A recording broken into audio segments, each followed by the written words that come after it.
નમસ્કાર વિદ્યાર્થી મિત્રો, હાર્દિક સ્વાગત છે તમારો YouTube ચેનલની અંદર. તો આજે આપણે જોવાના છીએ ધોરણ 10 ચેપ્ટર નંબર 8 સામાજિક વિજ્ઞાનનું છે. એ છે કુદરતી સંસાધન. બરાબર છે. હવે આપણે આગળના વિડીયોની અંદર પહેલા બે ચેપ્ટર જોયા હતા જે ભારતના વારસા રિલેટેડ હતા. હવે આપણે એક ચેપ્ટર એવું જોવાનું છે જે છે ભૂગોળ રિલેટેડ છે. બરાબર છે. તો એની અંદર ચેપ્ટર નંબર 8 છે એ છે કુદરતી સંસાધન. હવે આ કુદરતી સંસાધન શબ્દ તમે સાંભળો એટલે તમને થોડોક કંઈક અંદાજો આવે, થોડુંક તમે ભૂતકાળમાં જાઓ. તમે આવા ધોરણ પાછળના ધોરણની અંદર ક્યાંક આવા શબ્દો ભણી ચૂક્યા છો. બરાબર. જોઈએ આપણે શું છે સંસાધન કોને કહેવાય, તો કે કુદરતી સંસાધન કોને કહેવાય. સૌથી પહેલા શબ્દ આવે છે સંસાધન. હવે સંસાધન ઓલરેડી કુદરતી જ હોય, બરાબર. કોઈ માનવ સર્જિત સંસાધન ઓછા હોય છે બને ત્યાં સુધી. પહેલા તો બહુ કુદરતી જ હોય કોઈ પણ વસ્તુ, પછી કેવી બને છે, પછી માનવ સર્જિત બને છે. હવે જો સંસાધન એટલે શું, સૌથી પહેલા તો કે સંસાધન દ્વારા માનવીની જરૂરિયાતો થોડા ઘણા અંશે કે પૂરેપૂરી સંતોષી શકાય છે. બરાબર. કોઈ પણ સંસાધન છે તમારી પાસે, બરાબર, એનાથી કોઈ પણ માણસ છે એની જરૂરિયાત છે એ થોડા ઘણા અંશે યા તો પૂરેપૂરી, કાં તો થોડીક ને કાં તો કમ્પ્લીટલી સંતોષી શકાય છે, એટલે પુરવાર કરી શકાય છે એવું કહી શકાય. એનાથી આગળ કુદરતમાં હજારો તત્વો પડેલા છે પણ તેને આપણે સંસાધન ન કહી શકીએ. બરાબર. હવે કુદરતમાં તો ઘણા બધા તત્વો છે ભાઈ, બધાને શું સંસાધન કહેવાના આપણે? આપણી જરૂરિયાતમાં આવતા જ નથી, આપણા માટે સંસાધન નથી. સમજો, ઉદાહરણ તરીકે તમે હાલીને જતા હોય અને રસ્તામાં એક પથ્થર છે ગમે એમને પડ્યો છે નાનકડો, બરાબર, તો એ કઈ સંસાધન છે એવું કહી શકો તમે? તો કે ના. ઈ પથ્થર જ્યારે લોકોના ઉપયોગમાં આવતો થઈ જાય ને પછી એ સંસાધન, ઈ પથ્થર શું બની જાય છે? એક સંસાધન સ્વરૂપે પોતે નિર્માણ પામે છે. બરાબર. અને વ્યક્તિઓ માટે શું બને છે? સંસાધન બને છે. બરાબર. તો કુદરતમાં એમ તો હજારો તત્વો પડ્યા કે બધાય સંસાધન હોતા નથી. તો ભાઈ કોણ સંસાધન હોય? તો કે આ તત્વો ત્યારે જ સંસાધન કહેવાય કે જ્યારે માનવી તેના વિશિષ્ટ જ્ઞાન અને કૌશલ્ય દ્વારા એને ઉપયોગમાં લે.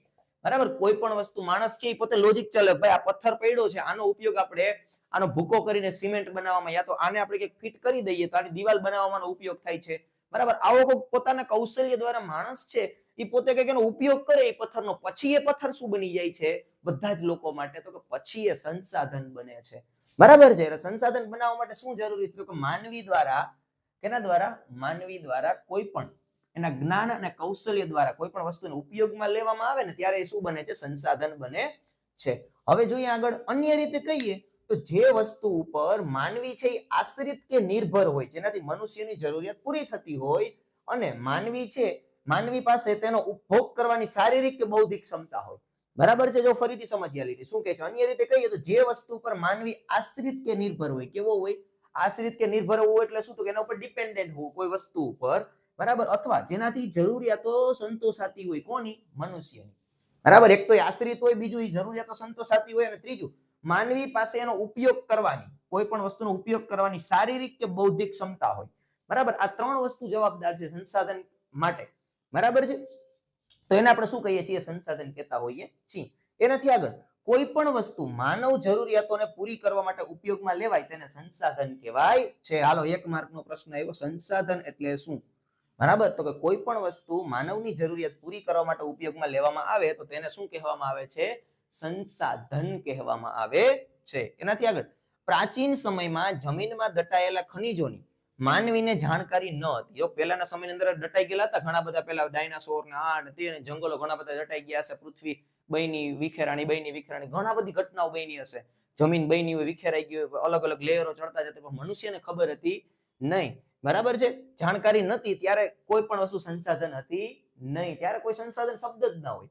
બરાબર. એનાથી આગળ પરંતુ આજે તેની ઉપયોગિતા અને ખનન પ્રવિધિઓને વિકસવાથી માનવ જીવન માટે અત્યંત બધી વસ્તુ જરૂરી બની ગઈ છે. પેટ્રોલ ડીઝલ પહેલા નોર્મલી ક્રૂડ ઓઇલ જે ખનિજ તેલ હોય એ જમીનમાં હતું જ આજથી વર્ષો પહેલા, પરંતુ છેલ્લી થોડાક સમયમાં ટેકનોલોજી આવી અને એ વસ્તુને આપણે બહાર કાઢી અને આપણે શું કરી, બહાર કાઢવું એટલે શું? ખનન પ્રવિધિ, એટલે કોઈ પણ ઉત્ખનન કરવું, એને જમીનમાંથી બહાર કાઢવું. હવે એને બહાર કાઢી અને આપણે રિફાઇનરીમાં મોકલાવ્યું, એમાંથી પેટ્રોલ ડીઝલ બન્યા, સામે બીજા વાહનો બન્યા, એમાં એ વસ્તુ આપણે એડ કરી તો વાહન આગળ હાલતું થઈ ગયું. હવે ખનિજ તેલ આપણા માટે શું બની ગયું છે? તો કે હવે ખનિજ તેલ આપણા માટે સંસાધન બની ગયું છે. એવી જ રીતે તમે કોલસો લઈ લ્યો. અત્યાર સુધી ઉદાહરણ એક હું તમને આપું છું, અત્યાર સુધી પવન આવતો તો બધાને ખબર જ છે આપણને, કે પવન તો કેદીનો આવે છે ને, જે દિન પૃથ્વી બની તે દિન પવન આવે છે. પરંતુ અત્યારે પવન છે ને આપણા માટે શું બની ગયું છે? એક સંસાધન બની ગયું. કઈ રીતે? તો કે આપણે શું કર્યું? પવનમાંથી વિદ્યુત ઉર્જા માટે થઈને પવનચક્કી બનાવી. બરાબર. કે પવનચક્કી ફરે, પાછળ જનરેટર ફરે ને પાવર જનરેટ થાય. કેના કારણે? પવનચક્કીને કારણે થાય છે? તો કે ના, પવનના કારણે થાય છે. પવન આવ્યો તો ફેરી ને પવનચક્કી. તો હવે એ પવન શું બની ગયો છે આપણા માટે? તો કે હવે પવન છે એ આપણા માટે શું બની ગયો છે? સંસાધન બની ગયો છે. બરાબર. આગળ, કુદરતી સંસાધનમાં ઉપયોગિતા અને કાર્ય કરવાની યોગ્યતા બંને ગુણધર્મો હોવા જરૂરી. જો અહીંયાથી છે ને તમને ખરું ખોટું પૂછી શકાય. કોઈ પણ કુદરતી સંસાધન છે તેની બે ખાસિયતો, એક તો ઉપયોગિતા એની, બરાબર, અને કાર્ય કરવાની ક્ષમતા અથવા તેની યોગ્યતા મનુષ્યની એ હોવી જરૂરી છે. બે ગુણધર્મ હોવા જોઈએ એની અંદર, બરાબર, તો કે કામનું. બરાબર. હવે તમને કોઈ વસ્તુ ઉપયોગ કરતા નથી આવડતી, બરાબર, તેનો શું મતલબ છે? પડી રહી એમને કઈ ઉપયોગ જ નથી આવડતો એનો કરતા, તો એમને પડી રહેવાની, તો એ સંસાધન ન કહેવાય. બરાબર. આગળ, કુદરત, માનવ અને સંસ્કૃતિ. હાલો આઈએમપી પોઈન્ટ આવ્યો. કુદરત, માનવ અને સંસ્કૃતિ ત્રણેયની પરસ્પર પ્રક્રિયા દ્વારા જ સંસાધન બને છે. વળી પાછું એક ખરું ખોટું આવ્યું છોકરાઓ, કે કઈ પ્રક્રિયા દ્વારા સંસાધન બને છે? તો ત્યાં તમે શું લખશો ખબર? જમીન દટાણી ને નિર્માણ થયું, આ થયું, તે થયું. ના, એવું નથી લખવાનું.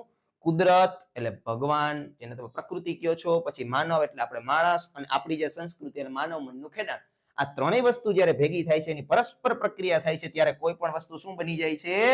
સંસાધન બની જાય છે. બરાબર. તો સરસ એવો આનો સ્ક્રીનશોટ લઈ લ્યો. બરાબર છે ને? સમજવા જેવું હતું આ પેલો પેરેગ્રાફ, તો આને સરસ એવું નોટ બનાવી લ્યો તમે, એટલે તમને જો પૂછાય, બરાબર, તો બોર્ડની અંદર તમે લખી શકો.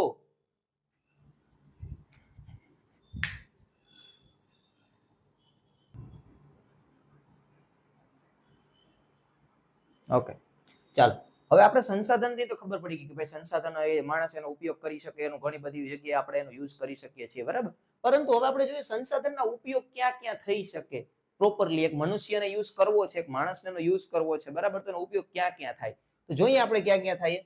તો જો, એક તો આ 3 માર્કનો પ્રશ્ન છે. સૌથી પહેલા તો આઈએમપી, હો ભાઈ, બરાબર, કે સંસાધનોના ઉપયોગો સમજાવો અથવા તો ઉપયોગો લખો. આ 3 માર્કનો બોર્ડનો આઈએમપી પ્રશ્ન છે આ ચેપ્ટરનો.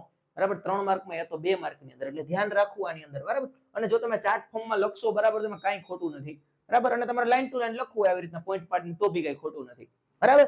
તમારે જેમ લખવું એમ તમે લખી શકો છો. આગળ જોઈએ તો સૌથી પહેલા ક્યાં સંસાધનનો ઉપયોગ થઈ શકે? તો એક તો ખોરાક તરીકે. માણસની સૌથી મોટી જરૂરિયાત કઈ છે? તો એ ખોરાક છે. બરાબર. આ શરીરને ચલાવવું હોય તો શું જોઈએ? ખોરાક જોઈએ. બરાબર. તો ખોરાક વગર કોઈ વસ્તુ શક્ય છે નહીં. બરાબર છે. માનવીની ખોરાકની જરૂરિયાત છે એ સંસાધનોમાંથી પૂરી કરી શકાય છે, એ આપણને બધાને ખબર છે.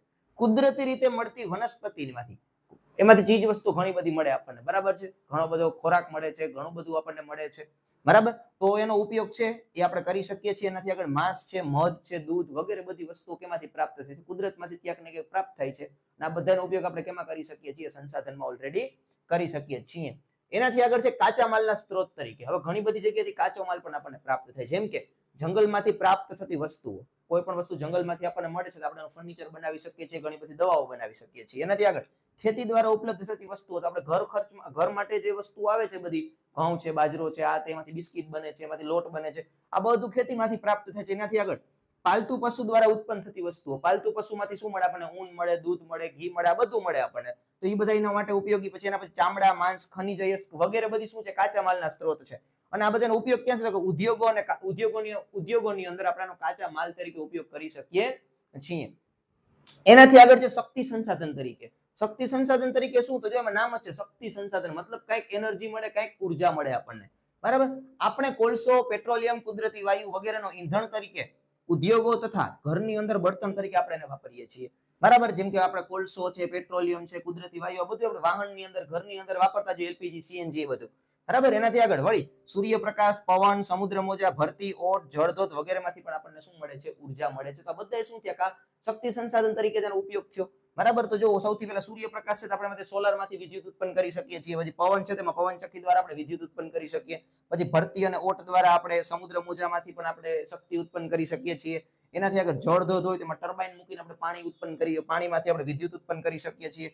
વગેરેમાંથી આપણને શું મળતી હોય છે? ઉર્જા મળતી, વિદ્યુત ઉર્જા મળતી હોય છે.